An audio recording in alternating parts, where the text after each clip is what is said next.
No niin, täällä ollaan Olpamäen huipulla. Kiivettiin French Direct.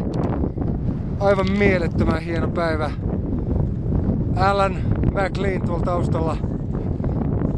3 tuntia 45 minuuttia kesti kiivetä. Käsittämättömän hieno reitti. Mahdottoman hieno vuori. Hieno vuoristo. Tämmöstä täällä perussa. Yeah.